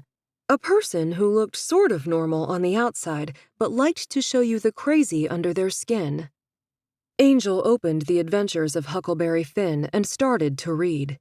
You seem pretty comfortable with Jennifer, Bud said to Olivia, his tone not exactly accusing, but also kind of accusing. Are you related to them? Olivia had opened her book again. She sighed and laid it over her leg. Angel peered down. Jennifer took me the same way I assume she took you. How long? Angel whispered, afraid of the answer and yet desperate to know. It used to feel like knowing things should make them less scary, but now she wasn't so sure. Olivia looked up. I think about a year, maybe a little more. Angel gasped, and Bud made an angry sound. He repeated, A year? Have there been more dolls? Angel asked. Not while I've been here. Just me, until you. What does he do with the dolls? Angel asked, pretty sure she didn't want to know this answer, but unable to keep from asking. I don't know exactly what he'll do with 3 of us. When I was the only one, he made me act in these little skits he'd write and videotape. Seems to be related to his own family, like he's trying to change something that happened to him when he was a kid. This wasn't an idea Angel could wrap her head around, and she wasn't going to ask more questions, at least not right now. She wanted to curl into a ball and go to sleep, dream of nice things, Lynn and her new iPod. Shine. What had Shine thought when she got back and they were gone? Was she upset? Worried? Does he hurt you? Bud said quietly, so Angel almost didn't hear. But she did. She wondered if he was talking about the word that kept bouncing around her brain like a loose pinball. Rape. Again, Olivia took her time answering. Sometimes. He starts calm. But if things don't go exactly the way he wants them to, and that's not always up to you, it's something that happens in his head, he has a terrifying temper. She took a breath. I think he likes to cause pain, especially psychological pain. He likes to mess with your head. That sounded very bad, But Olivia didn't say anything about rape. Angel swallowed, relieved. Bud slammed a fist into the mattress so hard it shook Angel above him. "Fucker! I'm going to kill him if he touches my sister, you, me, any of us." Olivia laughed and rolled her eyes. "Right. He's taller than you and crazy strong. In fact, just plain crazy. You trying to kill him would be like a mouse trying to kill a cat. I'm not going to just sit here and wait for him to torture us. If you cooperate and keep Jennifer happy, he's less likely to come down. That seems to be the key. As long as she's happy, he stays away until he wants to do a photo shoot. That's what he calls them. If she's not happy, he comes down to dole out the discipline." Olivia picked up her book again. "Enough talking. I'm tired. I want to read. I really, really hope you do, too." Chapter 12. August 22nd, 2006. Angel couldn't stand it any longer. Her belly hurt. "I have to pee," she whispered, embarrassment making her cheeks hot. "You're going to have to hold it. I know it sucks, but it does get easier," Olivia said, and for a minute she seemed a bit sympathetic. "How long till she comes back?" Angel heard the whine in her voice, but couldn't stop it. She really had to go. The more she tried to not think about having to go, the more desperate pressure she felt. Cranky Olivia returned. "You may have noticed there are no clocks, and I'm not a psychic. I have no idea. If I had to guess, I'd say Jennifer usually comes after 6 or 7 hours on weekdays." "Bud, what do I do? I'm afraid I'm going to pee the bed." Angel felt tears welling and clenched her thighs together. "So pee the bed. Then she'll have to clean it up," Bud laughed. Olivia shook her head. "Angel will, and Jennifer will be mad, and he might come down." At the thought of that, Angel pinched her insides, desperately ordering her bladder to seal itself tight. Olivia sighed. "If I had to guess, I'd say we're more than halfway through the day. Try going to sleep. That helped when I was still figuring things out." Angel turned her head into the pillow and let the tears flow. Maybe the liquid in her body would come out of her eyes and take some stress off her bladder. "I think they go to work. Fascinating in a way. They stand side by side with people who have no idea their coworker has kids locked in the basement. If we escape and the story gets out, what will those people think and say? I can't believe it. Never would have guessed. Or, doesn't surprise me at all. I always knew there was something strange happening there," Olivia said. Angel pushed her face harder into her pillow. The words, "when we escape," bounced around her head, over and over. "When we escape, not if," Bud snapped, as if he really could read her mind. Olivia didn't respond. Angel rubbed her face against the pillow to dry her tears, then rolled over onto her back, then her side, trying to find the position that put the least amount of pressure on her belly. She didn't want to think about escaping, mostly because she didn't think she could do it. Even just the idea of doing something dangerous terrified her. Bud and Olivia could get out if given the chance because they were brave and smart. But Angel wasn't smart, and she wasn't a fast runner or a good fighter, and she most certainly wasn't brave. She might be stuck here forever, in this horrible place, trying not to pee. Chapter 13. August 22nd, 2006. In the end, she failed, and it was even more unfair because Jennifer came just a few minutes later. Angel shrunk into herself, terrified Jennifer would be angry, but she wasn't, and that seemed to surprise Olivia. Olivia was so surprised, Angel wondered if she wanted Jennifer to get mad. She'd think about that later. "Accidents happen," Jennifer said after she'd uncuffed Angel and let her down from her bunk. "Gather up those soiled things and I'll get you fresh." She freed Olivia next, then Bud, after giving him a warning look. Angel watched as Bud rushed to the bathroom, and Olivia followed to wait her turn at the bottom of the steps, to give him a little bit of privacy. Angel had to pee again too, but would wait until they were done. "I'm sorry, Jennifer. I won't drink anything before I go to bed or in the morning." That's not healthy and not a good idea. If you think about it, you go all night without using the restroom. It's just a matter of retraining your system. Jennifer put the wet linens on the lowest step of the stairs, then unlocked one of the kitchen cabinets and pulled out clean-fitted and top sheets. "I'm afraid you'll have to wear those clothes until I bring down new ones in a little while. I don't have another blanket. You'll have to wait until tomorrow so I can wash that one. It won't be cold tonight." That reminded her she was going to be naked in front of Bud and Olivia. Angel felt her face grow hot, but there was no point bringing it up again. Jennifer had been clear. Angel had a quick flash of memory to her own dolls, years ago when she still played with them. And yes, many nights they'd ended up naked in the toy box. Bud was finished with the bathroom, and while Olivia took her turn, he followed Angel into the closet and helped her make the upper bunk, a moment of space as Olivia and Jennifer talked in the dollhouse. "You okay? Sorry you had to. Sorry. I'll get us out of here. I don't know how, but I will. I swear." He bumped her with his shoulder, and she half-heartedly bumped him back. Her skirt was still damp. She wanted to get to the bathroom to try and rinse it so at least it would be wet with water and not pee. Angel whispered back, "We have to be careful, though. Don't make her mad, please. I don't want him to come down. He scares me so bad." "Dolls, in here, please," Jennifer called. "Bring your schoolwork." Bud rolled his eyes, and Angel smiled because for one brief second, things felt just a tiny bit normal.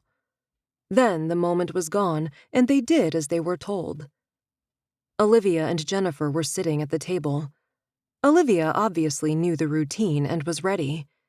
Angel was too embarrassed to ask to use the bathroom, so she turned the skirt at the waistband until the damp part was in front. Angel and Bud sat. "Each day we'll talk about what you learned and any struggles you had," Jennifer explained. "I have no idea where you are in your studies." "It's summer. We aren't supposed to be doing school," Bud informed her. "The beautiful thing about learning is that no one can take it away from you," Jennifer replied. "Musician B.B. King said that." Angel thought about how nutty that was. Everything could be taken away from you, including control of your own life. Olivia said, "I'm enjoying A Brief History of Time by Hawking. I'm engaged in the discussion about time in its various forms. Calculus is going well. I wrote a short story from a dog's point of view, if humans were the pets and dogs were the superior beings." Jennifer laughed. "That's an intriguing concept. I'll look forward to reading it. Bud, how did you fare with your studies?" "I read a little bit of the Narnia book. It's not bad. I didn't do the math. Math's not my thing. I drew a car," Bud mumbled. Jennifer sighed. "Math is important. I gave you algebra. Do you understand the basics at least?" He shrugged. Angel knew he did not. He would have been in remedial math. At home. "We'll work on it together then," Jennifer announced, like she was the school teacher on Little House on the Prairie. This was so crazy. "Angel?" "I started the book about the boy running away, and I did my math work. I didn't do any art because—" She trailed off, embarrassed to remind everyone about her accident. Jennifer seemed to understand. She nodded. How could she be so nice and sympathetic, and also be a person who kidnapped people? "Well, it seems some of us did a good job and some have room for improvement, but overall, a successful first day. As promised, I picked up a movie. Shrek. It sounds like a fun story. Dinner is lasagna. You may remain in the dollhouse and relax until we eat. Perhaps Olivia can show you some of the exercises she does to keep fit." And with that, Jennifer disappeared up the stairs. Olivia got up from the table and retrieved a bottle of water from the refrigerator. She didn't offer Angel or Bud one. Instead, she went to the TV and poked at a button on the built-in DVD player. The screen powered on. Angel dashed into the bathroom, going to the sink first to rinse her skirt and then dab at it with tissue to try and absorb some of the moisture. She kept an eye on the other room in the weird metal mirror. Bud got himself a juice and catapulted over the back of the sofa, sprawling on one section of the L-shaped piece in typical Bud style, taking all the room. "What's that?" "Wimbledon," Olivia said, and sat on the opposite edge of the couch, as far as she could get from Bud. Angel sat at the table because she could see the TV fine, and she didn't want to sit next to Olivia. Besides, she felt dirty. She didn't want to sit on the couch, just in case. Having a pee-stained couch would definitely make Jennifer mad. Her brain was swirling. Bud and Olivia were almost acting like this were normal. It wasn't normal at all. Angel was exhausted and scared. She missed Shine and Lynn. She wanted to practice for the talent show in the fall and try out for show choir. She was excited to have Mrs. Ogg for music class when she started 9th grade.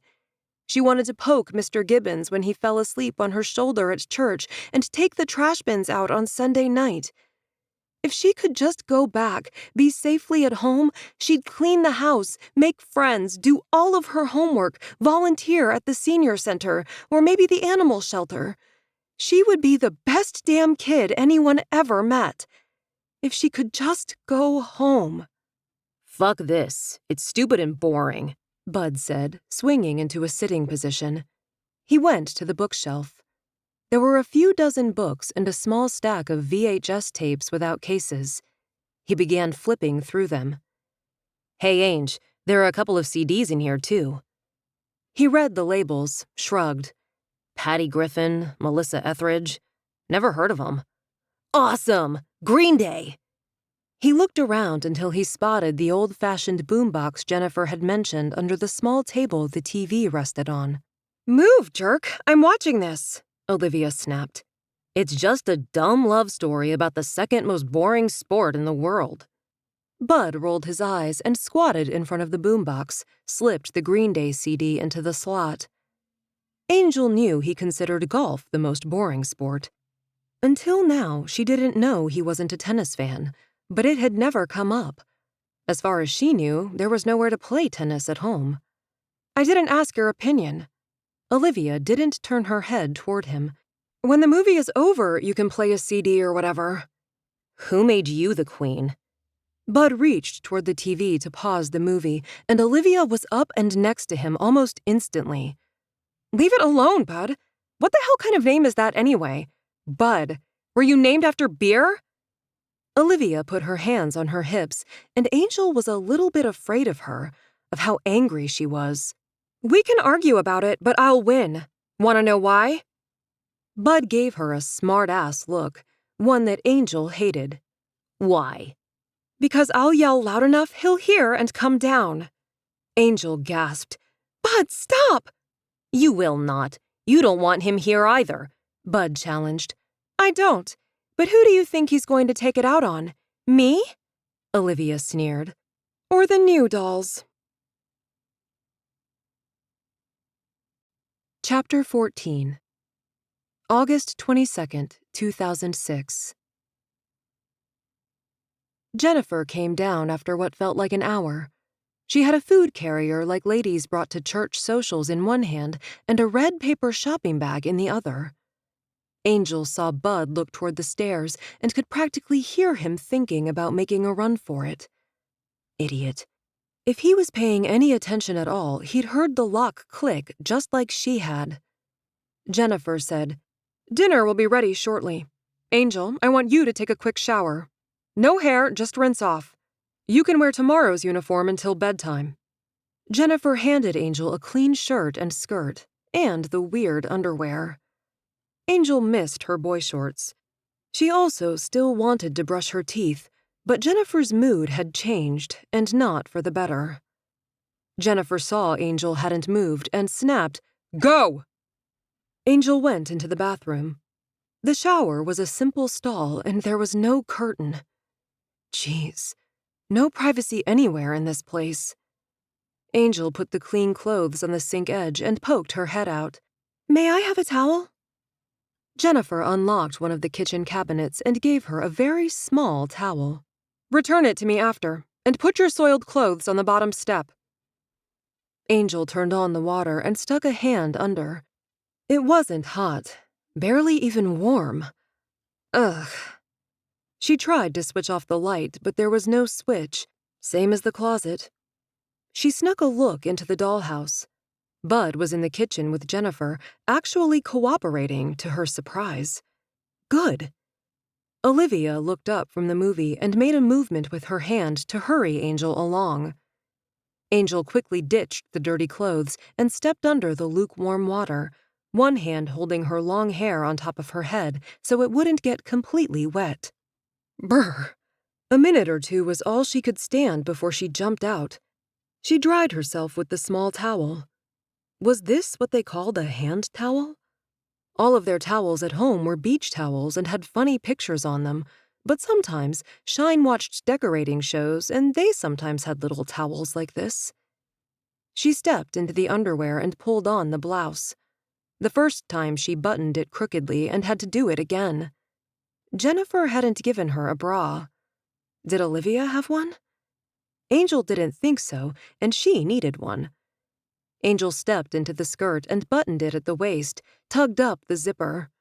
She desperately wanted to brush her teeth and put on some deodorant. She'd ask Olivia. As much as Jennifer cared about school, she had to care about hygiene, too. Thank you, Jennifer, Angel said, and handed her the towel. Jennifer seemed surprised Angel had folded it. Dinner is ready. Olivia reluctantly turned off the TV and came to join them at the table. Jennifer sat at the head with Angel at her right hand, Olivia at the left. Bud sat next to Olivia. No wonder Bud helped. He loved lasagna, and it looked good. Angel realized she was starving. There was also a salad and the assorted water, milk, and juices that always seemed available. Serve yourselves, but we'll say grace before we begin eating, Jennifer instructed, passing the salad and a small plate of dinner rolls. The plates were very fancy, all matching, some sort of ceramic with flowers painted on them. The napkins were swank too, real fabric. But they were eating with plastic sporks. So strange, so confusing. Jennifer put a hand out to each girl, and Angel didn't understand until she saw Olivia allow her hand to be clasped. Olivia offered her other hand to Bud, who of course refused at first, then sighed and grabbed Olivia's small hand in his larger one. Angel had to stand on her tippy toes and lean across the table to hold Bud's hand. Jennifer cast her eyes down and said, For food in a world where many walk in hunger, for faith in a world where many walk in fear, for friends in a world where many walk alone, we give you thanks, O Lord. Olivia said Amen, and Angel whispered it too. Jennifer and Olivia began to eat. Bud didn't just eat, he shoveled and was working on seconds before Angel had taken more than a couple of small bites. As hungry as she was, Angel was terrified to eat or drink. She couldn't even do a number 2 at school where there were doors on the stalls at least. She wanted to cry. What's the matter with you? Bud demanded. Eat. It's excellent. Jennifer gave her a look too. No winning. Angel picked up her fork and ate, chewing each bite 20 times to make the pieces as small as possible. Chapter 15. August 23rd, 2006. There was only one direct flight from Los Angeles to Indianapolis, and it was a red-eye. Peter landed just before 6 a.m., then pointed his rented car north up Highway 31 toward the small town of Henderson. Nick said he would give the Indianapolis FBI office a heads up, but couldn't guarantee the reception Peter would receive. Peter would be on his own with the small-town police chief. If he was lucky, they'd recognize him and be a little starstruck and want to talk to the guy who used to have his own cable news show. If he was unlucky, they'd recognize him and know his interest wasn't professional. He'd crossed the law enforcement bridges when he came to them. At 8:01 a.m., Peter pulled into a parking spot near the city hall, which also housed the police station. At 8:15, he was back in the car, having been firmly and coldly rebuffed at the doorway by the detective in charge of the case. Not great, but not unexpected. Peter circled around town until he found the Henderson Tribune offices in a single-story tan brick building just a couple of blocks from City Hall. It sat between a park and a railroad track. Trucks and minivans were on the grass, unloading items for a farmer's market. At the front desk, he asked to speak with the reporter covering the Evanston abduction. The woman gave him a look and muttered, "Abduction, huh?" Then dialed a number and gave his name to someone. "Sit." She pointed toward a row of hard metal chairs against the wall. Peter sat. And sat. And sat a bit more. Finally, a door swung open and a harried-looking woman burst into the reception area. She didn't look at him, her attention focused on the BlackBerry in her hand. "You're the guy here about the Evanstons?" "Peter Baden." He offered his hand. The woman ignored it and turned back toward the door, then stopped abruptly and looked at him. "Peter Baden?" Her surprised reaction got the receptionist's attention. Peter saw her look his way with curiosity. "Afraid so." "Well, this is unexpected. Janice Landry, come on back."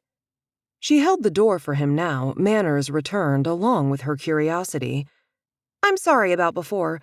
Marjorie just said a man was here to ask about the Evanston case, no details. She's got a bad attitude about it, and I'm afraid I let it rub off on me."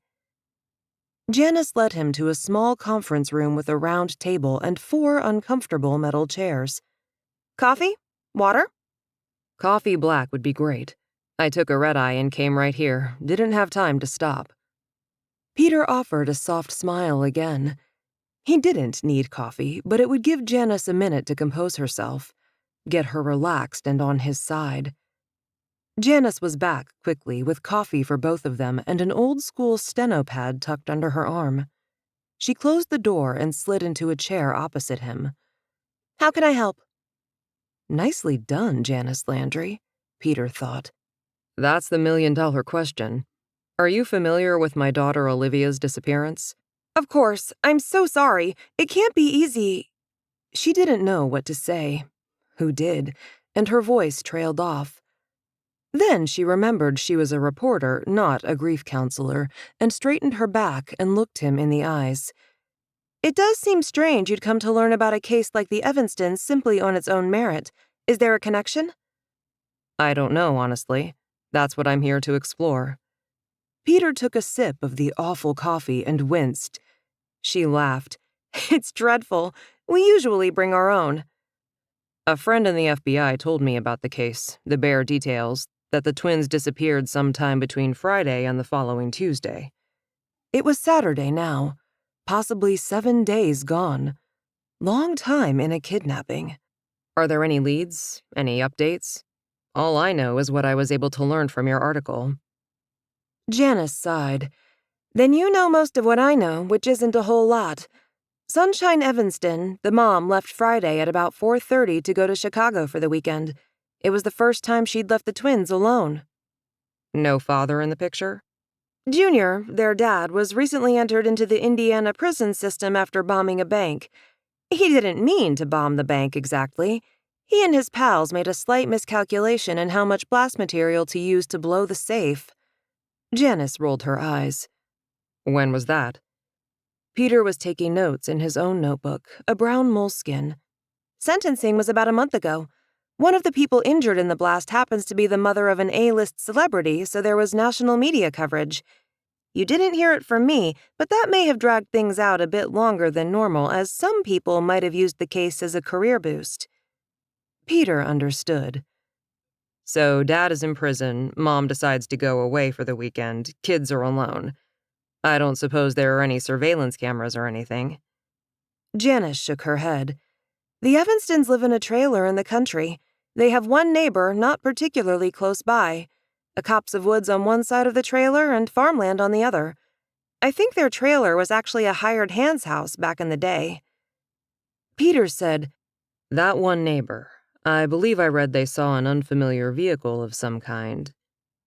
Janice made a thinking face, drew a blank, and flipped through pages of her stenopad. She found the note. Oh, yes. The neighbor thought he might have seen a Jeep. He wasn't 100% sure. That's a country road people sometimes use as a shortcut, if they can handle the bad pavement and occasional dead deer blocking the road, so although it's not well traveled, it's also not residents only, if you know what I mean. Peter chewed his lip. Did he say what color the Jeep was? Year? Style? She traced a path through her notes with a short, unpainted nail. Wait. Red. SUV type. Not the topless kind the kids like to drive. And he thought it was older. Did the neighbor get a look at the driver? Hope, faint but present, knocked at his heart. It wasn't dashed when Janice shook her head no, but it was definitely tamped. He was doing dishes and said he wasn't really paying attention. It was pure luck he noticed a car pass at all. Peter nodded. When I mentioned I was here for the Evanston abduction, Marjorie gave the impression she doesn't buy that story. There are some who think Shine, that's her nickname, has been since we were in high school, may have done something nefarious so she could live the single life now that Junior is out of the picture. Honestly, I'm not a fan of hers. She used to be a mean so-and-so when I knew her, but I can't imagine her doing anything to harm her kids. Ignore them? Absolutely. Hurt them? I just don't think so. Peter considered. Logistically, it wouldn't be easy to dispose of two 14-year-old kids. Does she have a boyfriend? Girlfriend? Anyone who would help her for favors, love, or money? Shine's not a physically strong person, so she'd definitely need help. Unless she took them somewhere and killed them, I guess. That's a possibility. But her car hasn't been running for a while now, and Lynn loves those kids. No way would she drive Shine somewhere to murder her children. Dogs and volunteers have searched the Evanston property and most of the town to no avail. You mentioned Lynn? Lynn McDaniels, Shine's best friend since high school. When did Shine report them missing? Thursday. When did she get back from Chicago? Wednesday, Janice answered. How did she explain the delay? She says she thought the twins were messing with her to punish her for leaving them alone. Janice fiddled with a rough fingernail, pulling at a loose bit. But she commented that the sink was full of the same dirty dishes as when she'd left, and none of the food she stocked had been eaten. Unlikely with a teenage boy in the house. And Bud's bike was at the trailer. He never went anywhere without that bike. Whether she will admit it or not, she knew something wasn't right before Thursday. Wishful thinking or something else? If Shine doesn't like the way something looks, she'll look the other way. In her defense, she did call every friend she could think of, looking for the kids before she called the chief. No one had seen Angel. Bud's friends said the last they saw of him, he was headed home Saturday about 4 o'clock because he knew Angel would be freaked about being alone. It sounds like Shine didn't try to check in on them while she was gone. So Shine gets home, kids are gone, calls friends, waits a day, contacts law enforcement. I assume they came out and interviewed her, then contacted the FBI. All the usual processes for a missing kid. Or two in this case. Janice nodded. They spent most of the week here. I think there are still a couple of people at the temporary command post, but the rest are back in Indianapolis. Think I have any chance of getting info from them? The special agent in charge is kind of a know-it-all jerk. Gave me a ton of attitude, and I'm local. You and your dual baggage? I can't see a single reason he'd cooperate. Had a feeling you'd say that. I may give it a shot later because what kind of journalist would I be if I gave up easily? What about Shine? What about her?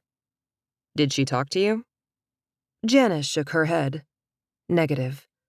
Think she'd speak with me? I have resources I can offer, help I can give. Janice wrinkled her nose. Honestly, she's angry, defensive, and mean, and that's when her kids are safely home in bed. I can introduce you to Lynn, though, and maybe she will help. Although, she's pretty unhappy with me.